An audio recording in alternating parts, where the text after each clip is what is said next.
Come on, OBS. Come on. Work. By God, please work. Don't you know that people want me? People need me. Come on, you doggone computer. Hello, everybody. I think I'm here. I'm not really sure whether I'm here or not. I'm trying to be here. It's time for Mickey in the Middle. I swear. If I have any more production problems, it's absolutely crazy. Do me a favor, check in if you're coming online. Oh, hey, look at that. It says that we got somebody here. Thank goodness. Oh, my gosh. Hello, Logan Calcaterra. Hello, Greg Meyer. Hello, Susie. Please do me a favor if you get on here. I know I sounded like I was begging earlier, but I was begging Facebook Live and OBS, which is online broadcasting system, service, something like that, to talk to each other. Oh my gosh, it's going to be one of those nights. All right, so hey, what's the big deal? Anybody know what the big deal is? Has anybody figured out what the big deal is? I don't know whether it's a big deal or not. So hey, come on in. Bruce Lund, good evening from Mooseless, Alaska. We are beaverless in Arkansas and Louisiana. Hello, Sherry. How you doing? All right, let's do this. All right, here we go. 5, 4. Is Ollie gonna get done yet? Come on, as soon as Ollie gets done with this, then we're taking us out of there. There we go. All right. Hello, everybody. Welcome to Mickey in the Middle. My name is Mickey, and this is Mickey in the Middle. This is a quintessential show for all Americans. If you're a middle American, that's great. That's my demographic. That's the audience that I'm going for. I am going for people that are blue Americans, people that are red Americans. I'm going to call them purple Americans. I want you to join me in being a purple American. I don't want you to root for the Republicans. I don't want you to root for the Democrats. I don't want you to hate the Republicans. I don't want you to hate the Democrats. What I want us to do is I want us to root for middle America. There are some great ideas that Republicans have. There are some great ideas that Democrats have. There are great ideas that libertarians have, the Green Party has. There are great ideas that you have. There are great ideas that I have. The thing is that we are so busy picking sides that we are making enemies of just about everybody. If you think about the way that our country's going right now, they're saying that the rich are against the poor are against the middle class, the religions are against the non-religious, the immigrants are against the ugrants. If you're not an immigrant or you're immigrants, I don't know what you are, right? So the people that were here. All right, so I got a question about that. This is a serious question, right? So my family, and this is way off topic for tonight, but I figured I'd start with this. So my family I've been here my entire life. I was born in Kittery, Maine. I was there for a day or two. I don't even know how long. My dad can't remember how long I was there. And then I moved to Portsmouth, New Hampshire, and then we moved to Germany, and then we moved to Illinois, I think, and then we moved to Turkey, and then we moved to Louisiana. I was a kid. We were in the military, or Germany, then Turkey, then Louisiana. So I moved all over the place.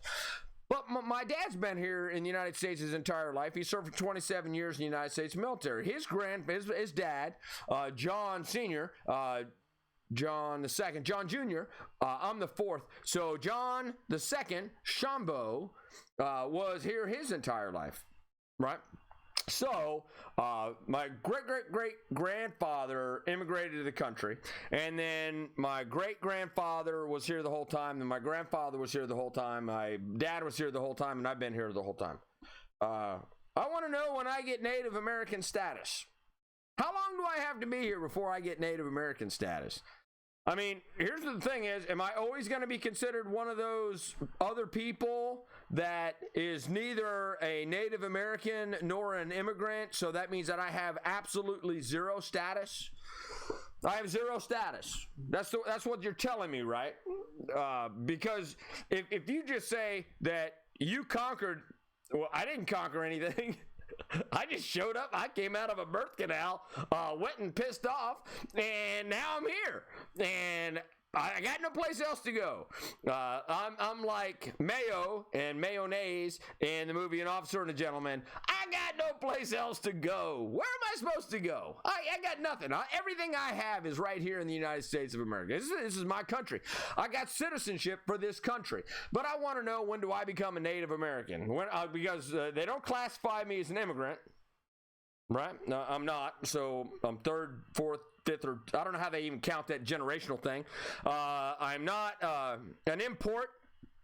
So I'm not an import. I'm not a Native American. I'm a non-classified citizen. That pisses me off. I want to know when I'm a Native American. If you're going to tell me that generation 300 down the line from Mickey Spillane is still not going to be Native American, that's BS. I just want somebody to tell me from the United States government how many generations my family has to be here before they tell me that I have some type of status. That's all I'm saying. All right, so Sherry, I'm red, white, and blue American. Mark, hello, yes, you are. I'm red, white, and blue American as well. So we're right there. So I'm going to do my normal disclaimer like I always do. Well, like I should start doing at the beginning of every show. I am Mickey. I am in the middle. I am a quintessential middle American. I just want things to work for the majority of the people in the country, not a slight majority. Everybody in the country. We all want the same things, right? We all want a roof over our head, food on our belly, or clothes on our back, our kids go to good school, roads to drive on, the ability to have peace in our neighborhoods. We all want the same thing. I don't know why there's such controversy about this. We all want the same thing. The only thing that's screwing this up is we keep getting divided up, and our politicians keep saying that they're wrong, or they're wrong, or they're wrong, or they're wrong. And they keep making enemies out of everybody. That's a big deal, and I'm going to talk about that being a big deal. So the rest of my disclaimer is, although I am a middle American, you have to know where I come from, and this is where I come from. This is right here is Mickey. I am center, slightly right. I'm conservative in my thinking, but I understand what's going over here on the left. I do not deal with the 20% of crazies on the left, and I do not deal with the 20% of the crazies on the right. I want the best for all Americans. I believe that we are all here, and because you exist on the planet, some people believe that means that you are endowed by your Creator with certain unalienable rights. Among these are life, liberty, and the pursuit of happiness. Because I live in the United States, I'm going to take that to a secular level, and I'm going to say, because you are here on this planet, you are endowed with certain unalienable rights. Among these are life, liberty, and the pursuit of happiness. And when I say that with all humility. I call it the one human theory of existence. If you were here all by yourself, you would have the right to do anything that you wanted to.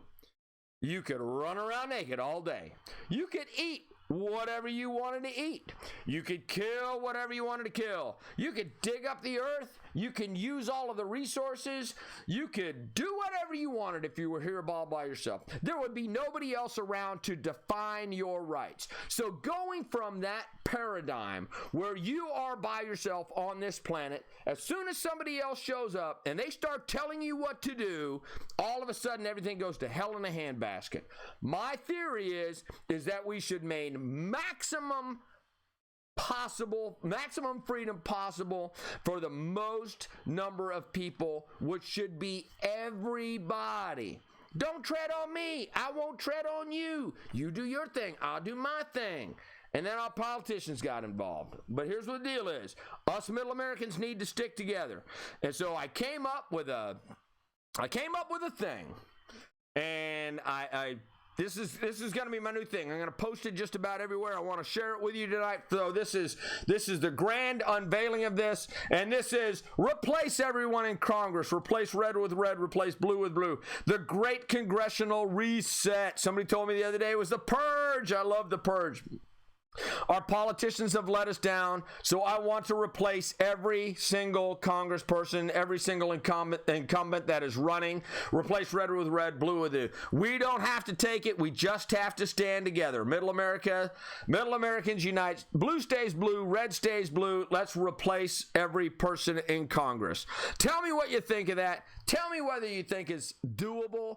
Hit me up in the comments. You can send me a PM. You can send me a tweet. You can send me a Facebook message. I don't care. Just tell me what you think about this. Because everybody that I've talked to says, man, I would like for that to happen. I've talked to red. I've talked to blue. Everybody says, man, I would like to see that happen. I would like to see Mitch McConnell, who's been 35 years in Congress, not be there anymore. I would like to see a whole bunch of things that happened in the United States of America change. So this is how bad it is. Seniority. This is what I tried to show you the other night, but somehow I didn't, and I apologize for that, right? So this right here is the seniority in the United States House of Representatives. Don Young is the number one person. Uh-oh, I got to move me. Stand by. Let me move me. There we go. So Don Young has been in Congress since 1973, 73, 83, 93, 03, 13, 47 damn years. That is ridiculous. Sensenbrenner, 79. Hal Rogers, 81. Pete Visclossi, whoever that is, 85. Pete DeFazio, 87. Nancy Pelosi, 87. Elliott, Neil, Serrano, David Price. Look at all these people. You're telling me that they got the interest of middle Americans in there? No. They do whatever they want. They know they're all going to be reelected. We don't need to take out ads. We don't need to have anything. We just need to agree among ourselves we're going to get rid of them. So let's see. Let's take a look over here at the Senate. This is the seniority in the United States Senate right now. Patrick Leahy, a Democrat from Vermont, has been there since 1975, 75, 85, 95, 05, 15, 20, 45 years. Congratulations, Pac. You've been sucking off the teat of the American public for 45 years, you lucky bastard. Chuck Grassley, 81. Mitch McConnell, 85. They all got to go. Richard Shelby, 87. Dianne Feinstein, 1992. Oh, she's a baby. She's only been there for 92, 02, 12. She's only been there for 32 years. Pat Murray, Inhofe, 94. Durbin, 97. Chucky Schumer from 1999. Chucky Schumer's been there for 21 years. Are you kidding me? Are you kidding me? Can't we just agree to get rid of all these people?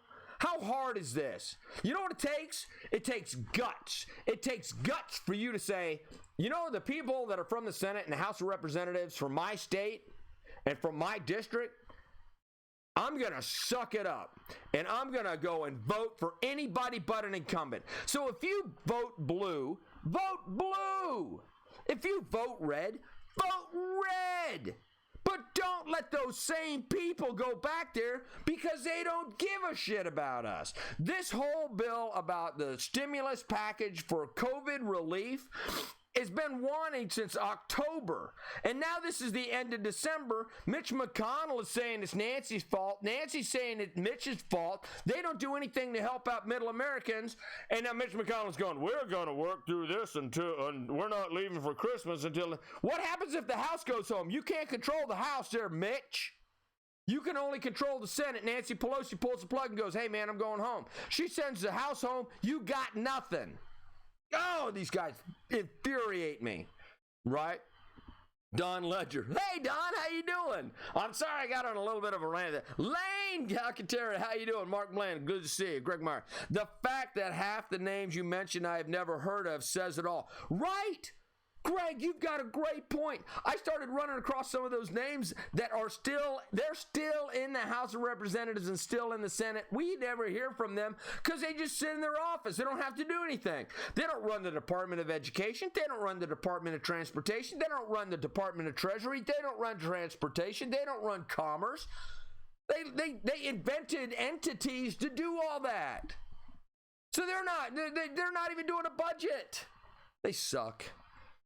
I'm going to try to get rid of them. Look, and I told you the other night, I was mad. You want to know why I'm mad? Because it's falling on me to fix the damn country. I got to start something, right? And I don't want to start anything that's called Patriot this or Patriot that or any of that, right? Because that takes too many of the young people and it makes them go, oh, you must be a Republican. No, I'm not a Republican. I happen to be a human being that lives in the United States of America who's a quintessential middle American. I got a house I got to take care of. I got kids in college. I got a dog. I've got neighbors. I got a city I care about. I got states. I got a United States that I care about. Nobody wants to see their country take a nosedive. But we have things that we have to protect here. We have to protect us. We have to protect from the little bitty individual that cannot take care of themselves, that may be living in a nursing home, or that may be living in a medical facility, or might not be able to take care of themselves, that needs another caregiver. We need to take care of those people. We need to take care of the kids that are brought in this world that nobody wants. We need to be able to take care of the families that find themselves in their lower economic status, and so that they're just trying to make it a little bit further up the ladder of success because their entire life they've been in a situation that they don't know success. You know, there's some people, whether you're rural, whether you're in the suburbs, or whether you are in the inner city, that have never had a great role model. But I know where that stuff comes from.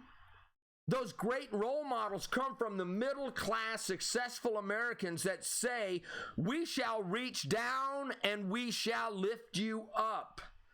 The rich people aren't going to do that. The corporations have these great little campaigns where they donate to these huge charitable organizations, but most of the people that reach down into the lower stratas of our socioeconomic status are the churches, or for the local groups that start organizations like Feed the Vets, or a program to help women and men that are running away from an abusive relationship, or people that feed the poor, or people that take care of adoption agencies for children that don't have anybody to love them. All of that comes from the middle class. The middle class Americans are the most generous people on the planet statistically by far.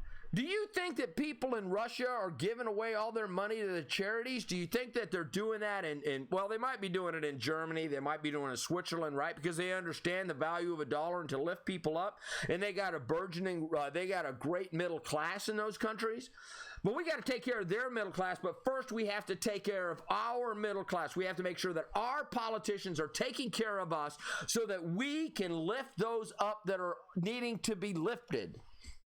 Because the rich are not going to do that. You think that Google is going to do that? You think that Bill Gates is going to do that? Bill Gates is working on, hey, I want to give you a shot. I want to give you an injection. Whatever. It's not a handout, but a hand up. Thank you very much, Susie. That's exactly. The only people that can give somebody a hand up in this country is the middle class. The people that are willing to get their hands dirty and go into the trenches, so that when a flood hits Little Rock, the city of Little Rock, New Life Church packs up hundreds and thousands and tens of $1,000s worth of supplies, and then they lift them up and they go down and they rescue people from their homes, and then they rebuild their homes, and they build people, they feed people, and they get them clothing, and they give them temporary shelter. I watched that last year when the floods happened in Little Rock, Arkansas. We collected supplies and we sent them down to the river, and then when the floods went down into Louisiana and into Houston, we picked up more supplies, and we had truck after truck after truck doing that. And the churches did that, out of New Life Church and out of the First Baptist churches and the Catholic relief organizations, and then what is that, the bio bike boaters, the Cajun Navy. The Cajun Navy's just not Cajuns anymore. It's all the people that have got a boat that say, hey, look here, there's floods, we're going to go up and we're going to go pack out and we're going to go. It's the Red Cross, it's the people that work in the Red Cross and go out and do all these charity things. You know, the name of this is, what's the big deal? Here's what the big deal is. The middle Americans in this country are the big deal. We are probably never going to reach the financial successes that we want. But we have to have the ability to climb a ladder and make our life better without the government saying, oh, no, you've gone too far. You can only be so successful before we take everything away from you. Because if I get to a point where I'm paying 60% in taxes, why in the hell am I going to go to work for that? You know what that means? If I'm paying 60% in taxes, that means that the first 40 minutes that I work, that money goes to the government, either in sales tax and property tax and income tax and all the other taxes, Social Security tax, Medicare tax, all of the other taxes that they can invent for you. 60% is what the government is talking about taking from you. So yeah, when you make $10 an hour, you're not worried about the government taking 60% of that. But as soon as you make $100,000 or $200,000, that's just when you need to start sending your kids to college. And then they're going to go, oh no, we're going to take your money from you so that we can loan it to your children so that your children can be in debt to us for the rest of their life. That's why you should care about this, because that is ass backwards. That's not the way it's supposed to work. When you get successful, you can reach down and you can lift other people up. You can employ them. You can work for your own company. You can work for another company. But once you get successful, I've noticed that people that are in the middle class have all kinds of charitable contributions that they got to work on. And that's a big deal to me. And we can't do that with the federal politicians that we currently have that are embedded for 30, 40 years up in Congress, because they don't care about you. They only care about getting reelected. Susie says, Lane says, agreed, they all must go. They're in it for the money. You know, Lane,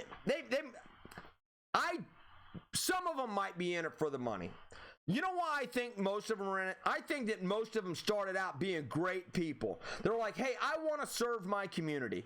And then they got into a bad system, and that system has polluted their brain, and now they cannot see what it does to middle Americans like you and me. And they just can't see it anymore.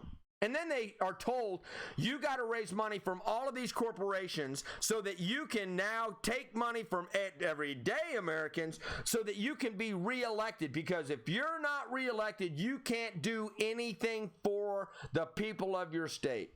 And that's what they do. So now all of a sudden they go, hey, yeah, I'm going to meet with these large corporations only to take money, only to have dinner, and only to listen to what they got to say. And then that influences them.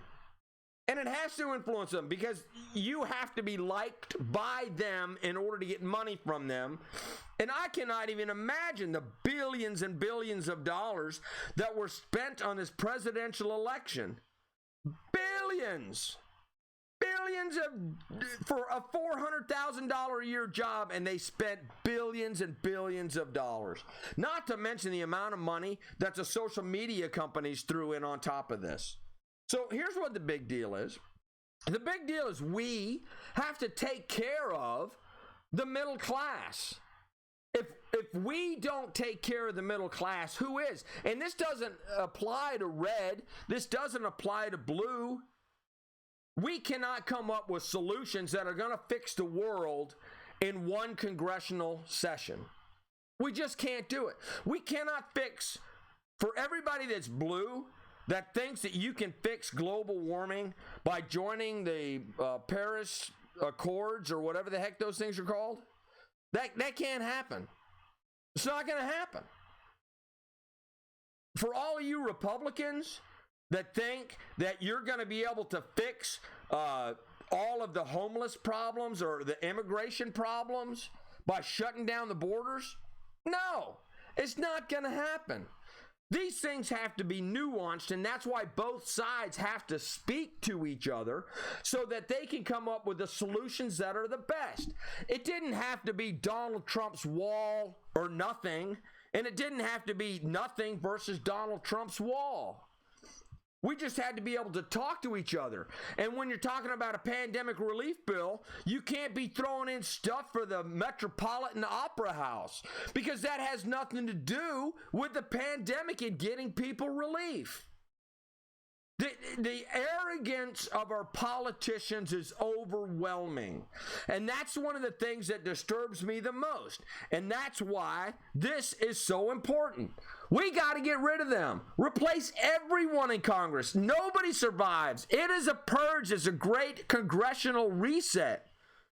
Please do me a favor. Get everybody on board. By the end of the weekend, I'm going to have a Facebook page, and I'm going to put everything up there. I'm going to leave it open as I possibly can. I'm going to ask people to be as respectful as possible. They can call me crazy, but I'm just like, hey, we have to do something, and I would rather have a whole bunch of new people in there that are honest and open and want to talk and want to solve problems and get all of the money out of politics and throw all of the politicians that we have out right now. And I'm sorry, a bunch of those people, I like a bunch of those people. Man, I would love to keep them. But that's not reasonable, because if I keep my good ones, then they're going to want to keep their good ones. The good ones that we have on the left and on the right, those are probably some of the people that are going to be caught up in the carnage. But if they join us and they join the TV stations and they become broadcasters and they get into business for themselves, or they can find other things to do, I want them to do other things. They can be on advisory boards. They can be lobbyists. They can go do other things other than be in politics. I just need good people to go up there. So, they are, Lane, I keep coming back to your comment. I think that a lot of them are in it for the money. They're all getting rich, but they've all got to go. So, that was about it for tonight. I'm a little bit short on 30 minutes, but I just want to let you know that I appreciate you watching every single Monday through Friday, 9 p.m. Central, coming to you on Facebook Live, and then I'm supposed to put it on Rumble, I'm supposed to put it on Parler, I'm supposed to put it on Twitter, I'm supposed to put it everywhere else, and on YouTube, but I don't, and I'm sorry, I apologize, that's my bad, but I'm working on that, and now that I got Operation 535, which is replace 100% of the politicians in Congress so that we can move along. I promise you I'm going to be on this. I'm going to dedicate a little bit more time to this. So I hope you enjoy the show. I hope you have a fantastic weekend. Remember, I love it. Thank you very much for your comments. You guys are absolutely brilliant and great. Thank you for tuning in. Remember, help me, because this matters. Because middle Americans are the ones that lift everybody up. As we go up, we can reach our hands down, we can get our hands dirty, and we can help the other people lift themselves up as well. So, a lot of love to you. Everybody have a fantastic weekend. I hope you're enjoying your holiday season. And remember to live, laugh, love. Peace, everybody. Take care. All right, bye-bye. See you Monday, 9 p.m. Central. Bye.